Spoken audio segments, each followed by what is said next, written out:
Okay, so welcome everyone in the Facebook group. I realized I was talking to you and I was muted because I'm really nervous this morning. I had a lovely guest that was going to be joining me today on Women Thriving Unapologetically radio show, and she had to cancel last minute because she has a migraine. And I had the option of replaying an old show and having an easy out, but I decided instead to step in and just do it and see what happens. So I'm feeling the nerves in my gut right now. But if you look in the Facebook group, I am actually, since I'm already nervous and doing something that I was not prepared to do, I've put in the call-in number. So if anyone has a question and actually wants to call in and be on the show today, feel free to do it. I'm doing it within the Facebook group because that feels safer to me. And I know it's all women that are going to call in. And you guys are all lovely because otherwise you wouldn't be in our group, right? So I look forward to hearing from you, and we'll see if we can bring in a couple callers at the end of the show, and let's just expand together. All right, 12 seconds. All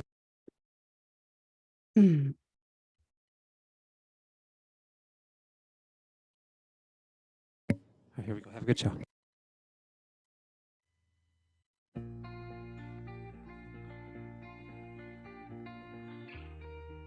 Welcome to Women Thriving Unapologetically with Lynsie McKeown. Over the next hour, you will hear raw, honest, and inspiring conversation between Lynsie and her guests, discussing how to thrive, live joyfully, and abundantly in spite of life's challenges. Now, here is your host, Lynsie McKeown. Hello, everyone, and welcome to Women Thriving Unapologetically. I am Lynsie McKeown, and I am so flippin' nervous in this moment right now. So this morning, I got up, early as I usually do so that I could get in my morning practices. And I recall like standing in the kitchen and I was making my tea, like heating the water up. And I just had this intuitive hit. It was just like tiny, tiny, subtle hit. It was fleeting and so subtle that I didn't pay a whole lot of attention to it. I mean, it could simply have been one of my fears popping into my head early in the morning. I have a lot of them that float in and out of my mind throughout the day, and they can start as soon as I wake up. So when I had this little hit, I was like, well, I just kind of brushed it aside and went on about my morning routine. And so I grabbed my tea and I went upstairs and I rolled out my yoga mat and I did my yoga practice. And usually the interesting thing is usually I chant and center myself before I do a physical practice. But today, for some reason, I decided to just go right into the physical movement practice. And then I was like, okay, now I'm ready to sit and do my chanting and my meditation. And there's a particular chant that I've been working with, and I'm listening to it on SoundCloud. It's by Stephanie Chi Barea. And I absolutely love this mantra and this chant. And so I'm sitting in my chair, I'm looking for it. And for some reason, instead of just going right directly to the app to open it up, I clicked on my email. And I was like, we all know that's a bad idea, right? So, but I now know it's my intuition that was just pulling me to open my email. And so as I opened it up, the very first email, it was a message from today's guest. Now, today's guest was meant to be, she is a lovely guest, but she was sending me a message saying that she had to cancel, that she was experiencing a debilitating migraine. And if any of you have listened to the show in the past or know anything about my story, I mean, I know all too well how debilitating migraines can be. I mean, over a year ago, I was experiencing them 2 to 3 times a week, and they just wreak havoc on your life. So, of course, I was filled with empathy for her in that moment, like knowing, like, I know it's when they are bad, all you can do is just go into a dark room and just wait it out. You have to just be with the pain until it subsides. So it's an awful, awful experience. So yeah, I was like, okay, that's awful for her to experience. But in that moment, I was like, wow, that leaves me without a guest today. And so this isn't a podcast. I mean, you might be listening to it on demand on one of the 6 different podcast sites that the show is saved to, or maybe you're listening to it on demand on Voice America's Empowerment channel. But it's not a podcast. It's a live radio show. And so a live radio show means that you got to show up. The show must go on. And in that moment, I did have 2 options. I could have canceled. When someone cancels last minute as a host of a live radio show, we have the option to replay an older show. We can choose the most popular show we've ever had and just replay that. Or we can step in and just do a solo show. And what was interesting is like when I was reading that email, I didn't have this quick response action. I didn't really feel any sense of fear. In that moment, I had this certainty that I'm not going to do a replay. I'm going to do the show. I'm going to step in. I'm going to do the show. I didn't jump up from my chair and rush to my computer and start typing up a show. Now, keep in mind, like when I do a solo show, it takes me about a week to write the show. And it really comes out to about 11 pages every time I do a solo show. It's remarkable how every show is about 11 pages. And so I knew it was going to take some time to get my thoughts together and write this out. But I didn't rush to do that. I was already in my chair. I was like, okay, I know I'm going to do the show, but I'm also going to do my practice. So I closed out the email. I found the mantra and I sat and I did the mantra that I've been working with. And I proceeded to finish my practice. And I sat there and just felt the sense of certainty and groundedness and feeling really rooted in my decision. And in that decision, not to shrink away and take the easy route out. The easy route, as I mentioned, would have just found a show that was super popular, replay it, and then go about my day. Have some free time, quote unquote free time, to do some of the things that are on my to-do list. I mean, I have a to-do list that covers about 3 whiteboards. And I could have used that extra time today. I am telling you what, to knock some of those tasks out that feel like I'm putting out fires all the time, all day long, just putting out fires. And so, because I never feel like I'm ahead of the game on these things. But I didn't choose that route. I knew that wasn't the route that I was meant to take today. You know, my task manager would have loved to get some of those things done. I could have pampered that perfectionist part of myself who fears making an error and being judged for it. I could have been like, okay, we're not going to do it. Then she could have stayed safe in her perfectionism. And then the part of me that is overworked and exhausted would have loved it if I would have simply just acknowledged, oh, just take the day, just take this next hour and rest, go for a walk, do something really nourishing for yourself. But none of those parts were the parts that were most predominant in my head in that moment. Those weren't the ones that were guiding me. It was the guidance from my higher self, that part that felt very grounded and spacious and very clear in that moment. A higher self that is really rooted in courage, confidence, clarity, compassion, connection, creativity, calmness, and centeredness.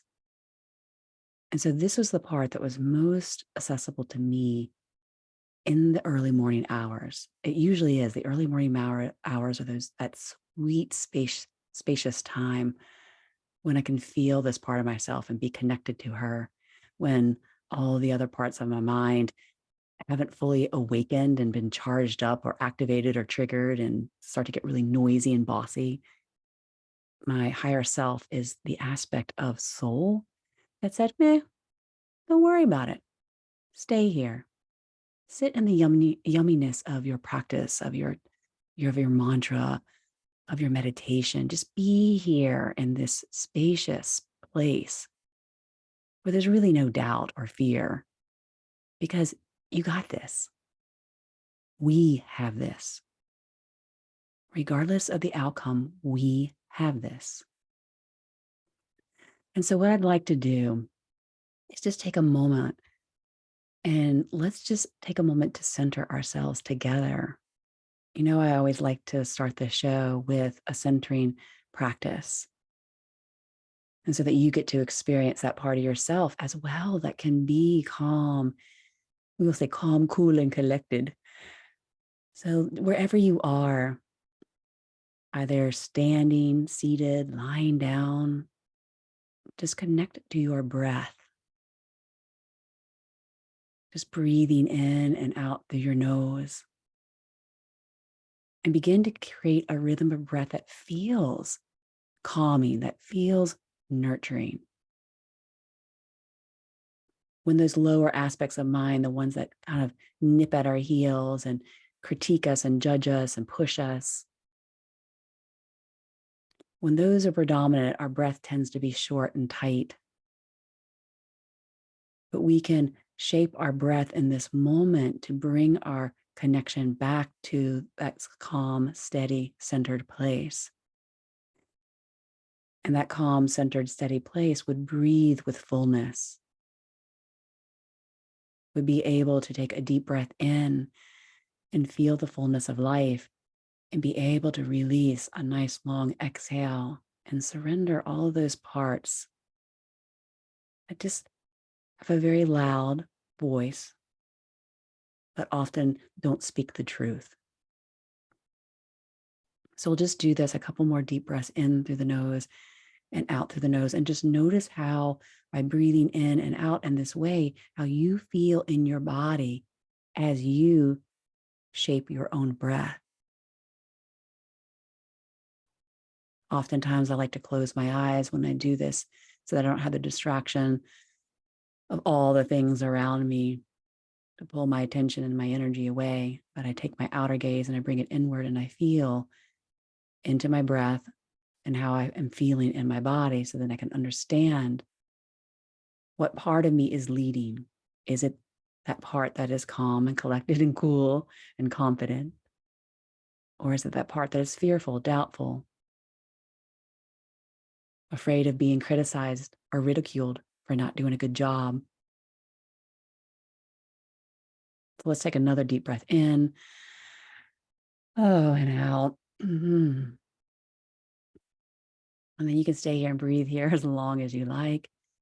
But definitely stay with me as I share this famous quote. It's by Theodore Roosevelt, and it's about striving valiantly and daring to be great. And this quote was made even more famous by the famous Brene Brown. And what I'm going to do is I'm going to share it with you, but I'm going to share it with a slight adaptation. I'm going to replace the word man with woman. I mean, after all, the show is Women Thriving Unapologetically, right? Okay, so here it is.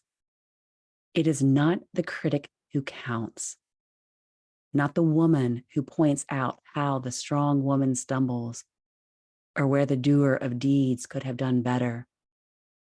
The credit belongs to the woman who is actually in the arena, whose face is marred by dust and sweat and blood, who strives valiantly, who errs and comes up short again and again, because there is no effort without error or shortcoming, but who knows the great enthusiasms, the great devotions, who spends herself in a worthy cause, who at the best knows in the end the triumph of achievement, and who at the worst, if she fails, at least she fails while daring greatly, so that her place shall never be with those cold and timid souls who knew neither victory nor defeat.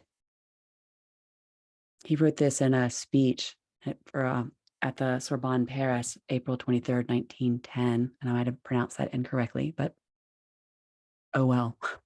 So The most dangerous and critic in my case this morning, and in most cases, would be my inner critic. She nitpicks me apart in everything I do or don't do when I let her. I mean, she is quite bossy and she pushes her opinion on me. She puts her hands on her hips. Sometimes she wags her finger in the gesture, I told you so. I have come to recognize her voice, her energy, and where she resides in my body. She has a very unique energetic signature that is really, it's hard to mistake, but it's easy to overlook. And what I mean by that is we've all become so ingrained in our habits that even the most intense signals just become normal and we continue on with our day. So the intense stress we experience weekly is now normal. When our bodies feel fatigued, oh, that's normal. I'll just reach for some more caffeine. That becomes normal. Our minds are so wound up from the intensity of our work and from just pushing ourselves to limit after limit. At the end of the day, we're just so wound up that we can't relax. So we reach for a glass of wine every night, maybe 2, maybe 3. That becomes normal. Anxiety and depression, they've all become normalized. It's now the new normal to be experiencing burnout, overwhelm, fatigue, chronic fatigue, when this was not normal 50 years ago, 40 years ago. It's become part of our vernacular. And so today was an example, just a moment in time where I was able to have spiritual proof of my practices, spiritual proof that all the hours, all the years of devoted practice were working. Because we've been conditioned to believe that we must get immediate results from our efforts, that if it's not working in that moment, oh, I'm going to reach for the caffeine. Oh, I'm going to reach for that glass of wine. Oh, I'm just going to do the same things. I'm going to scroll on social media for hours. But if we give time to our practices and we don't move quickly on to the next thing, looking for the next hit, the next something that will take us out of the discomfort, what will happen is we'll start to bear witness to the proof, to the spiritual proof.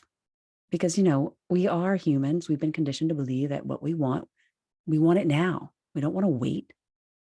And if we don't get it immediately, we assume it's not working. Let's move on, try something else.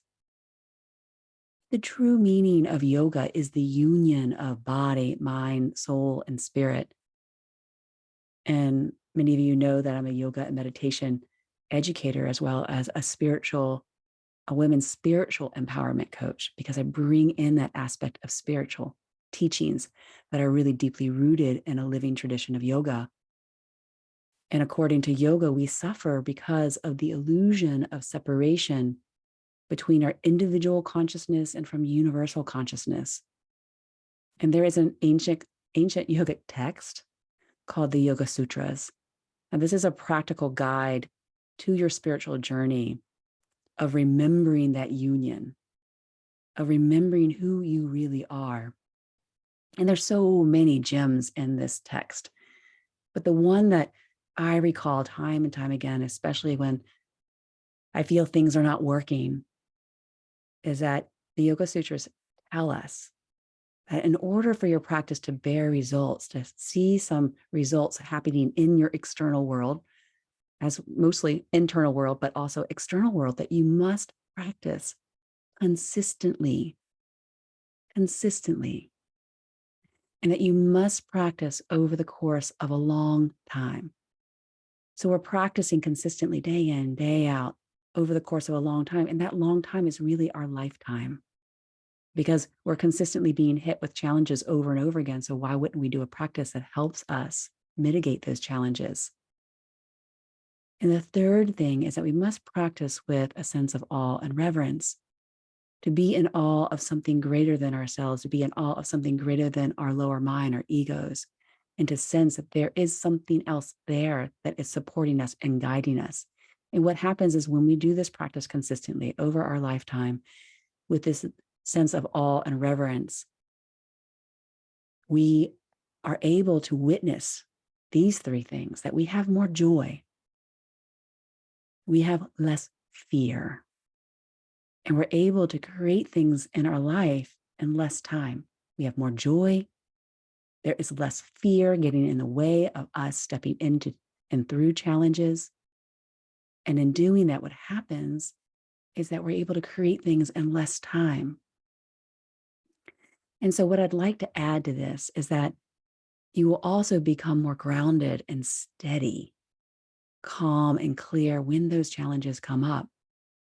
And so this morning, the inner critic didn't have space to voice her fears because self was present, higher self was present.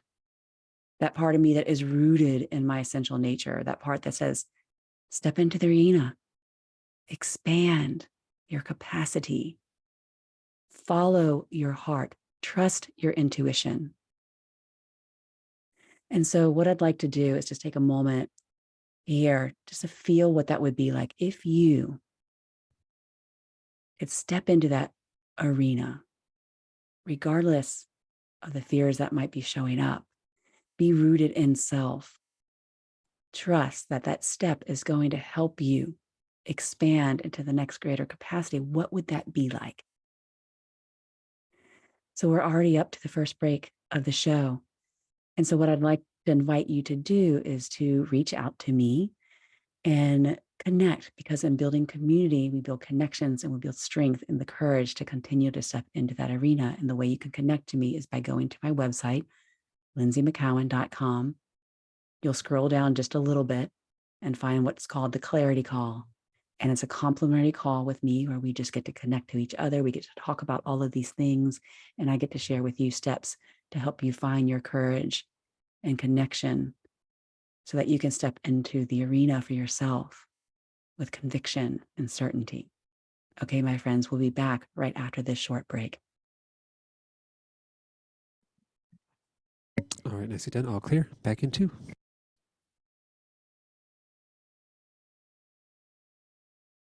Ooh, okay, if you're listening on the Facebook group, how am I doing? I'm nervous still.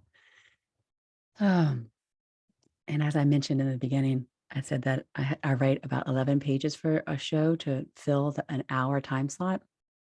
I did not get 11 written today. So we're going to see how this plays out. You know, I feel like I was guided to do this solo. So all is going to be well. All is going to be well. And then, and what well looks like can be a lot of different things, as long as we don't have an attachment to what the well looks like.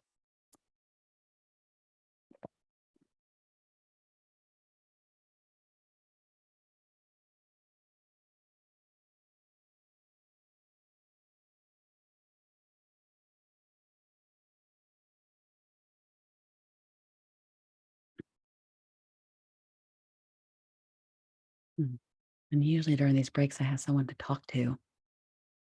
It's very odd to sit here with just myself, knowing that you guys are watching.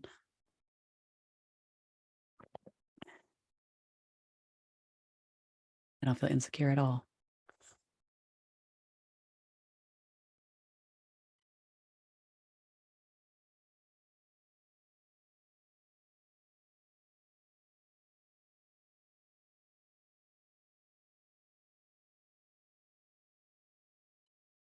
All right, coming back in 20 seconds.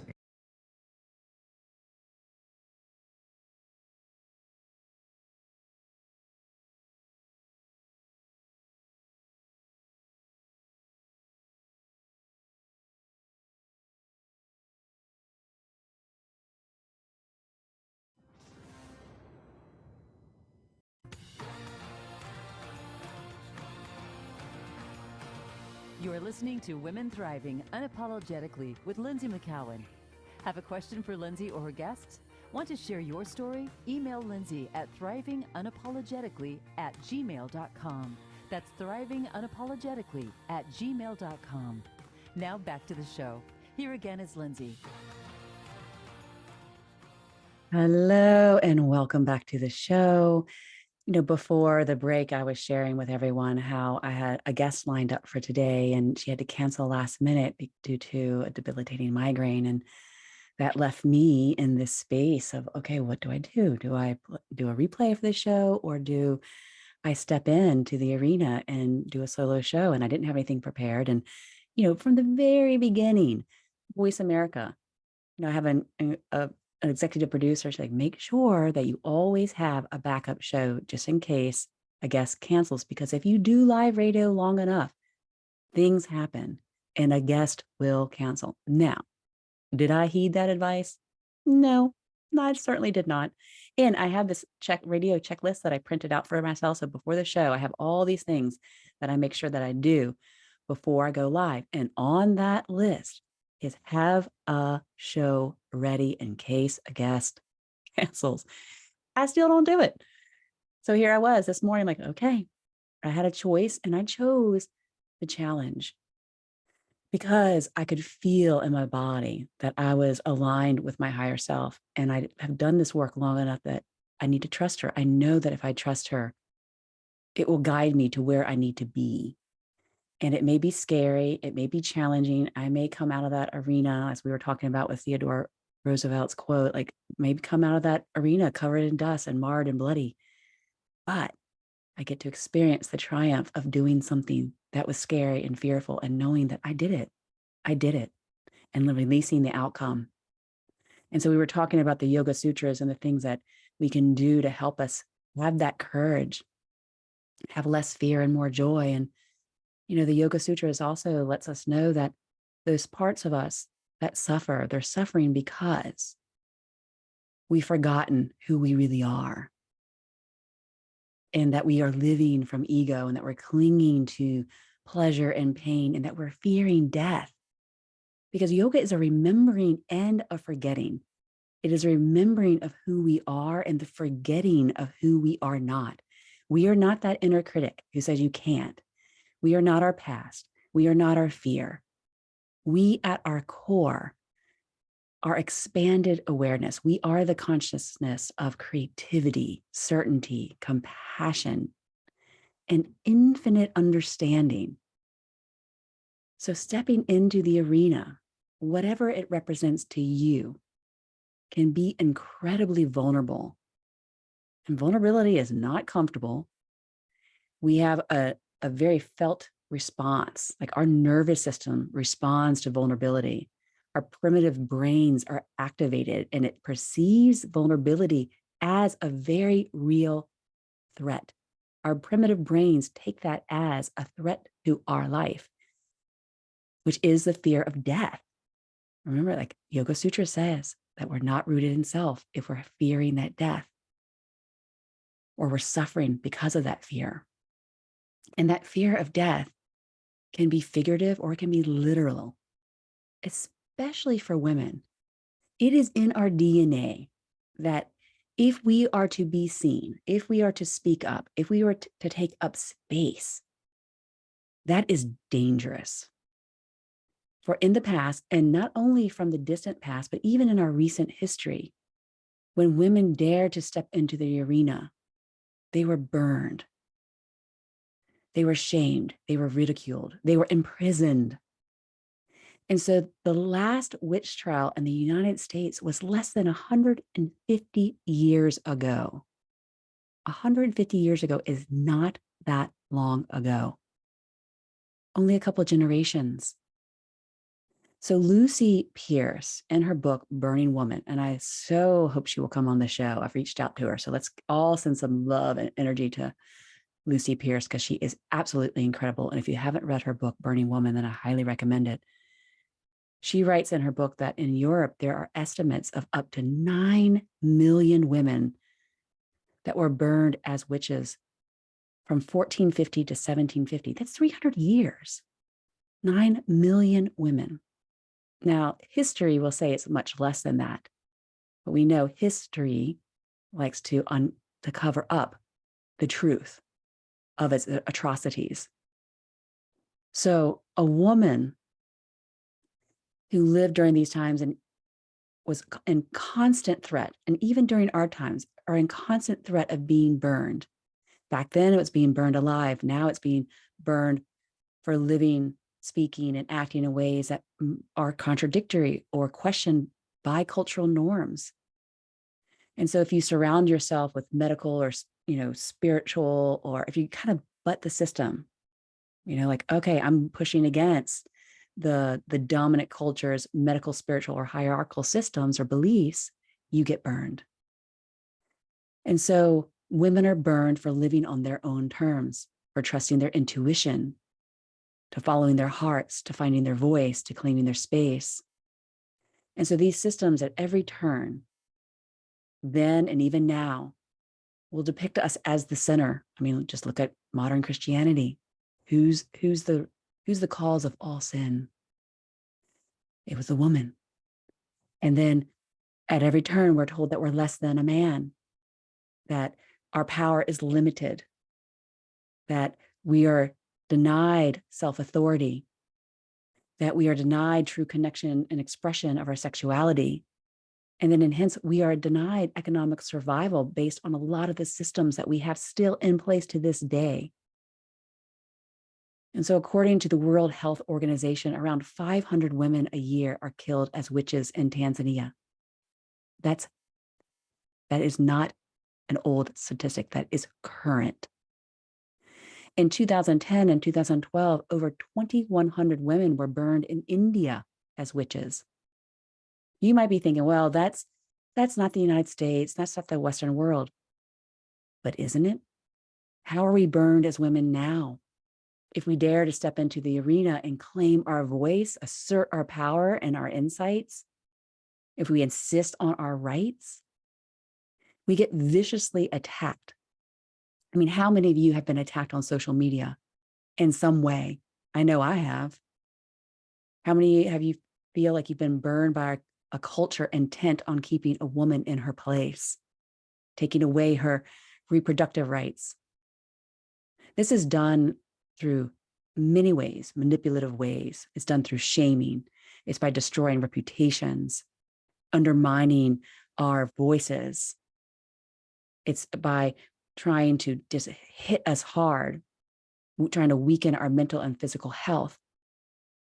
And so the shaming and attacks can be subtle or they can be overt. And the real danger is when the thousands of years of attacks and beliefs that women are not of value and that there's a danger of stepping into the arena now, if that gets inside of us, it becomes part of our subconscious belief systems. It gets so deeply embedded that we might not even be aware that it's impacting the way that we move, speak, the choices that we make in our lives. And so when we are called to step into a role, an opportunity, or a situation that needs us to be seen, heard, to lead, and that part of us that fears being burned will show up.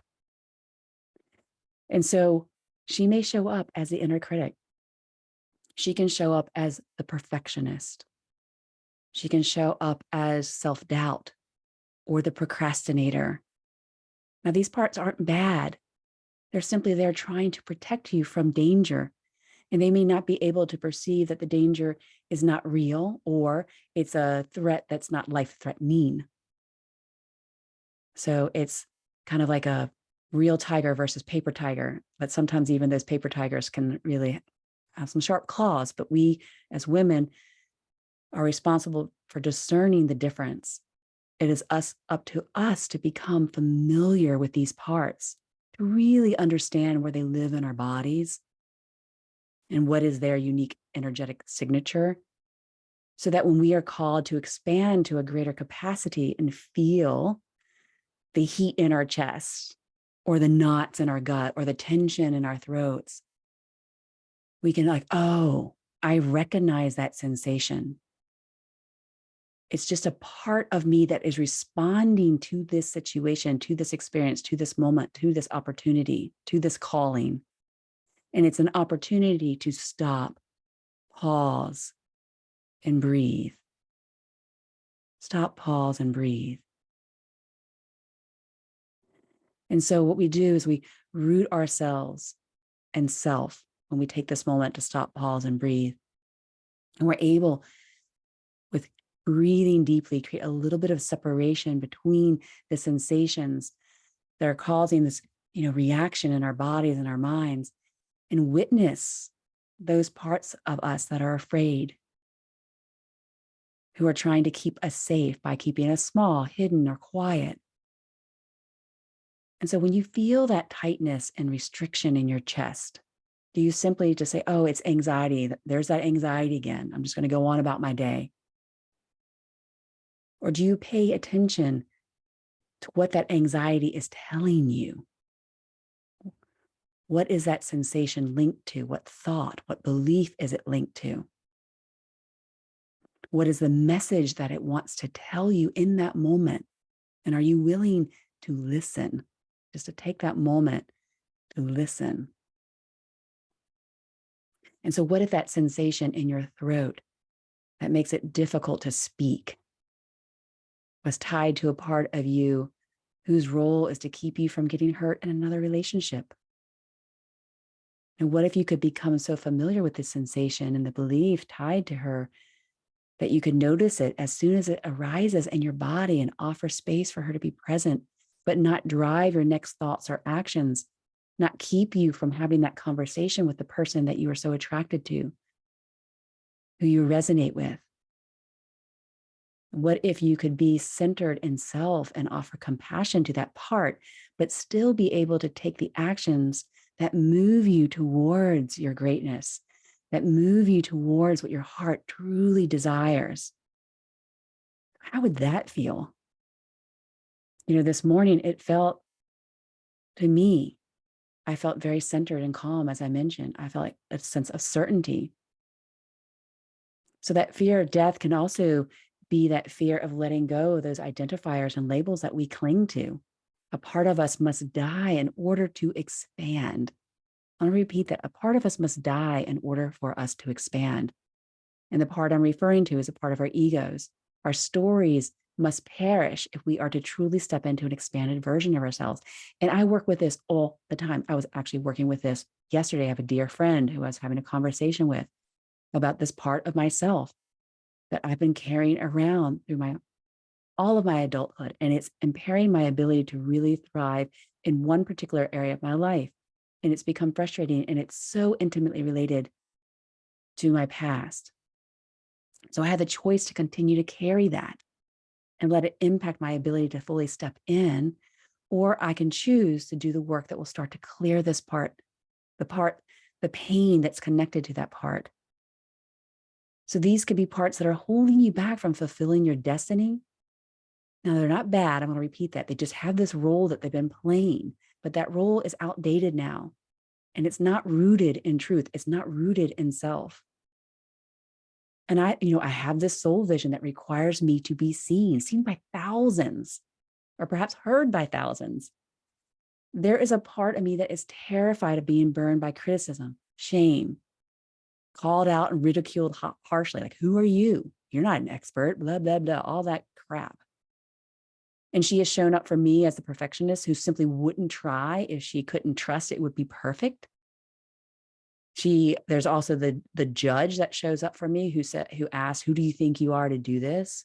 You're not smart enough. You don't have enough credentials or education or knowledge. And there's also a part of me that's the critic who tears everything apart after a failed attempt. And she'll just say, there's the proof. That's the proof right there. Don't try it again. I told you so. But as Theodore Roosevelt said, those who strive valiantly will err and come up short. It's going to happen.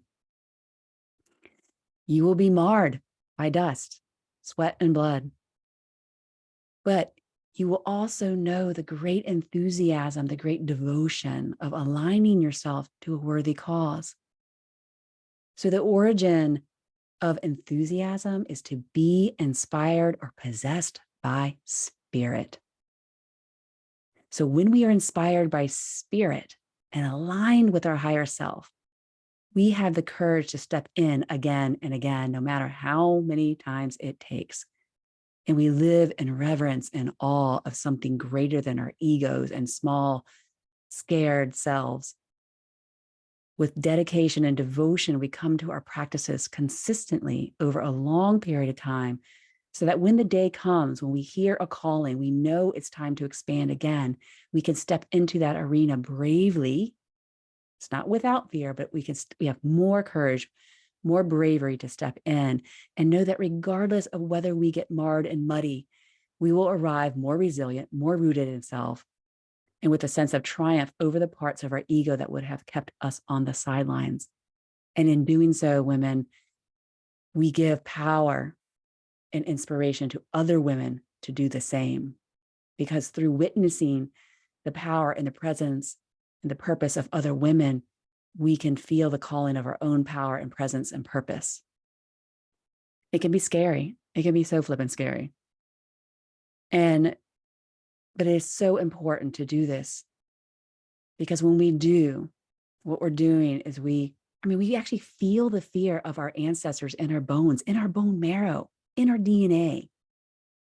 But with our dedication and devotion, there will be less fear, there will be more joy, and there will be a strengthening in our capacity to manifest a world that once again honors the feminine, community, the environment, and is a place where we can feel safe to step in, speak up, live, lead, and love unapologetically. I'm going to take a deep breath in for that one. So what I'd like to do is talk a little bit more about the mantra that I was using and I have been using over the last couple of months, and the mantra that helped me feel really steady and centered and grounded this morning. And I'm going to share more about that after this short break. But if you like, definitely go connect with me. I'm building a community of women, and the best way to connect to me is just in a one-on-one. And we can build our community one person at a time. So you go to lynsiemckeown.com, go down to the clarity call, click on it, book a time, and we'll have a really beautiful conversation and get to know one another. Okay, we'll be right back after this short break. All right, good segment. All clear. Back in 2.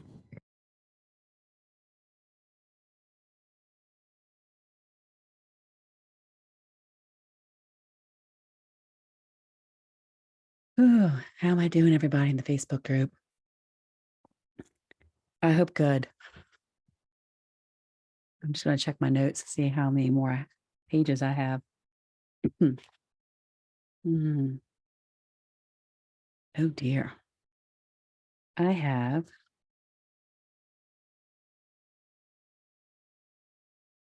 I have 2 pages left to fill about a 15-minute segment. It's going to be interesting. So if you are listening in the Facebook group and you do want to call in and ask me a question, be on the radio with me, the number is 888-346-9141. That's 888-346-9141. Dare to be great. And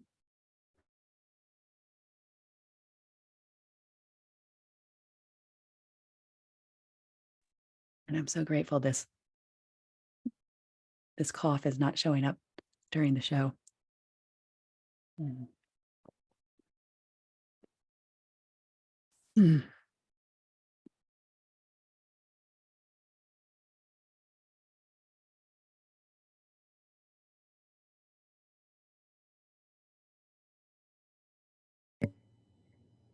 15 seconds.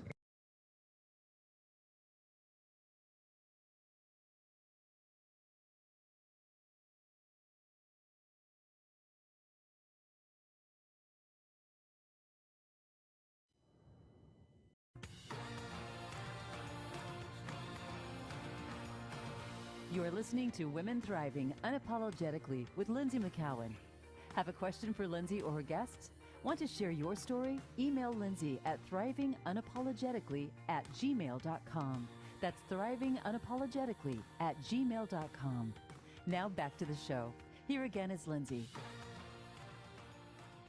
Hello and welcome back, everyone, to Women Thriving Unapologetically. And if you are joining in from Voice America site, you probably saw that the show is based on the Enneagram, which we're not talking about today.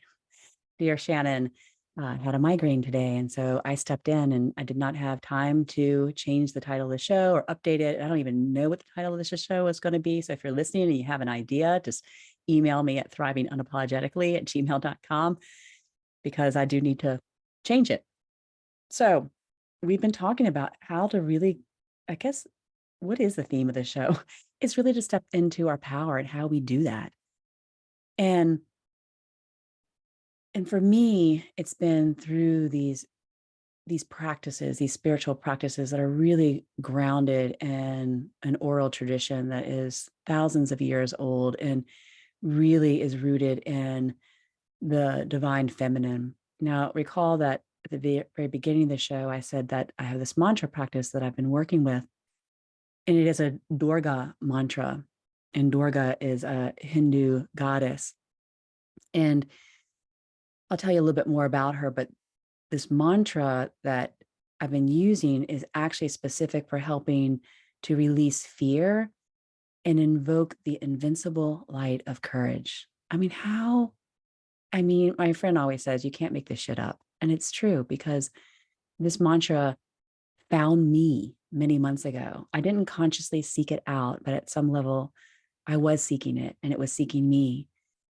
And it came to me quite beautifully. I was listening to a completely different mantra in a course I was in, and somehow this mantra came in. It wasn't part of the course, but it came in through SoundCloud and it just started playing. And there was I didn't know what it was. I didn't know the translation. I just knew it was for me. I could feel it.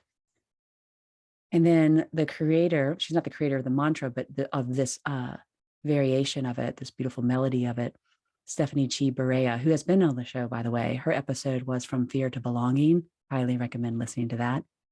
And she has several mantras on SoundCloud, so be sure to check them out.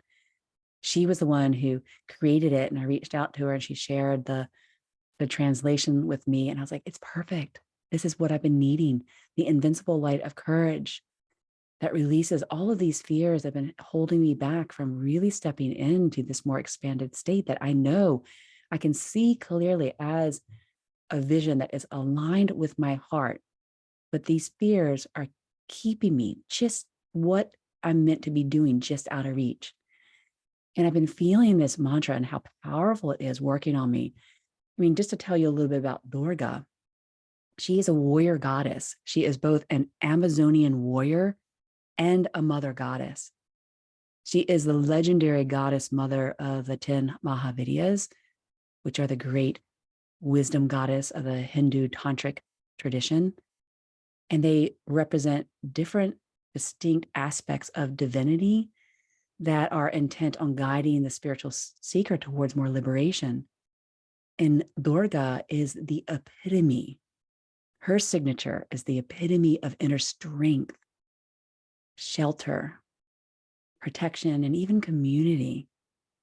She is the power behind spiritual awakening, and she's that inner force that unleashes spiritual power within the human body. And she is one of the most popular goddesses in India because she represents contemporary liberation and power.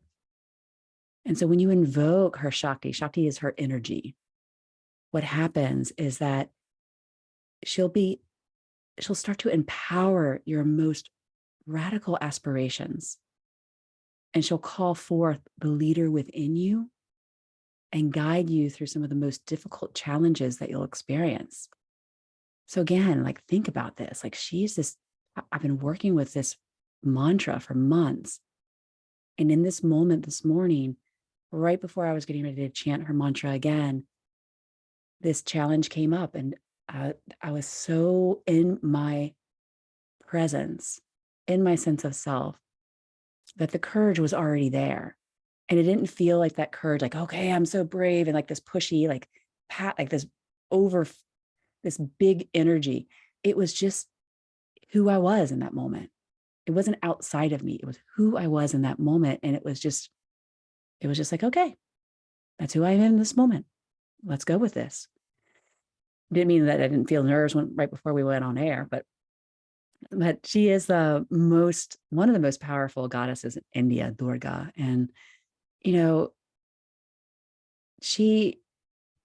her energy is this powerful energy that can really start to unravel those tight knots, those deep beliefs, maybe even those karmic beliefs and those ingrained habits that keep us safe small. Remember, we have generational trauma from years of being burned, ridiculed, beaten, imprisoned, pushed down, forgotten.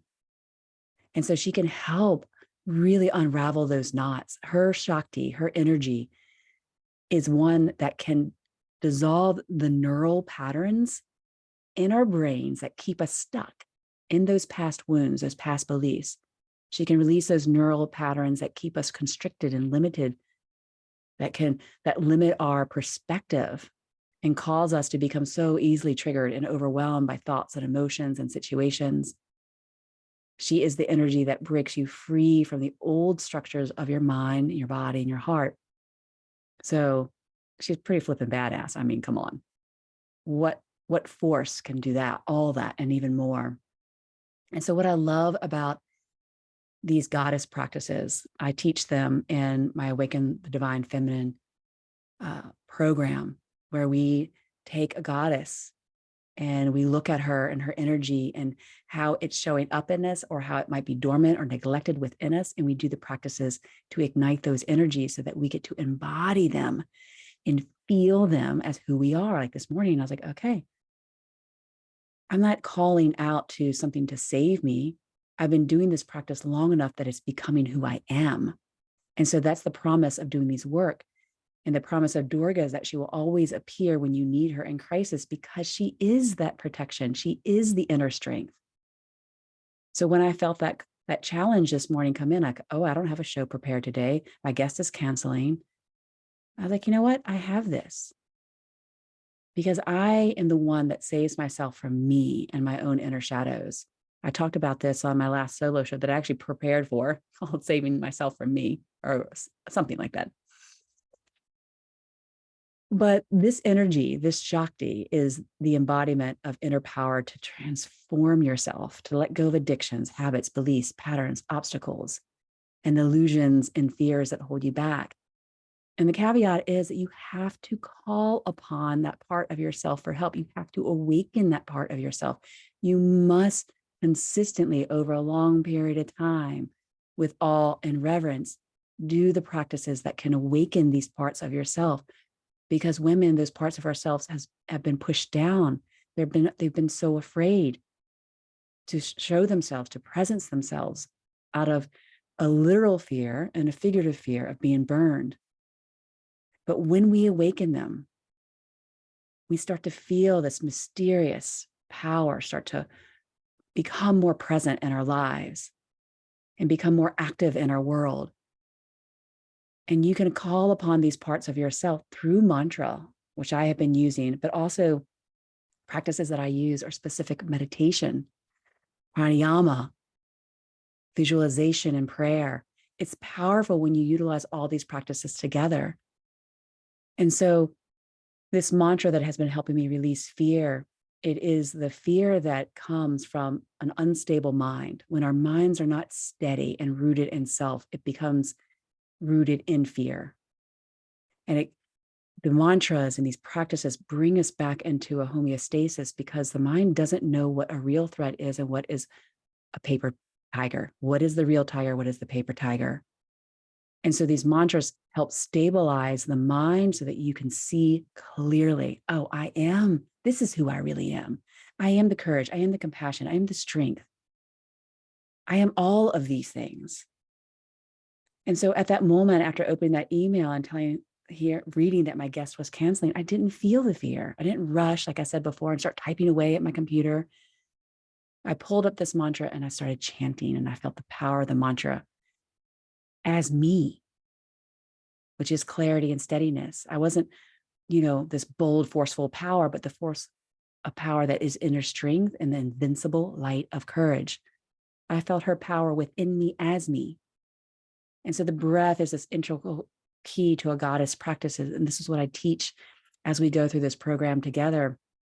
And it's the bridge between our physical self and the subtle energies of these invisible worlds. And it's one of the most powerful practices we can do to connect to goddess energies.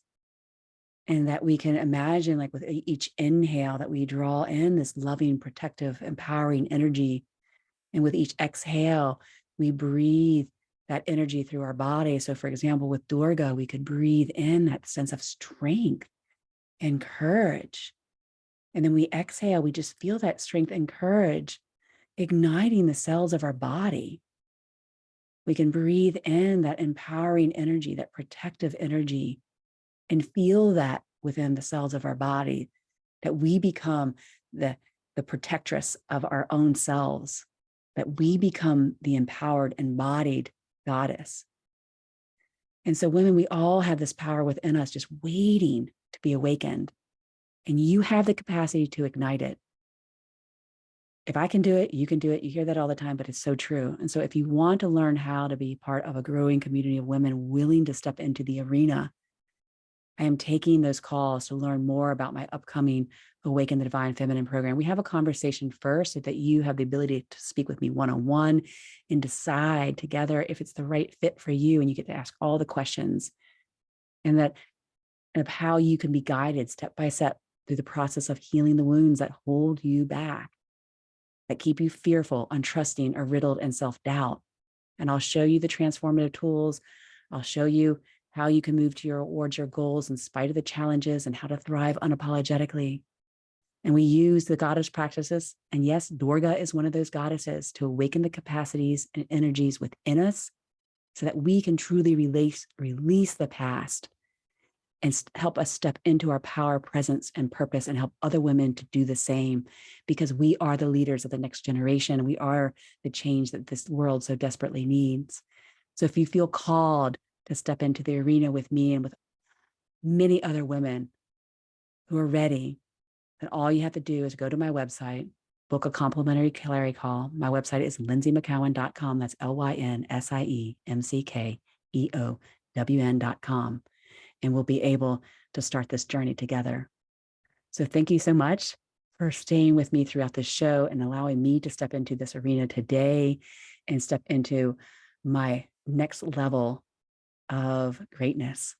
So I'll be looking forward to hearing from you very soon on one of those complimentary calls, and also see you next week at 10 a.m. Eastern Standard Time on the Voice America Empowerment Channel. You're listening to Women Thriving Unapologetically. Much love to each and every one of you.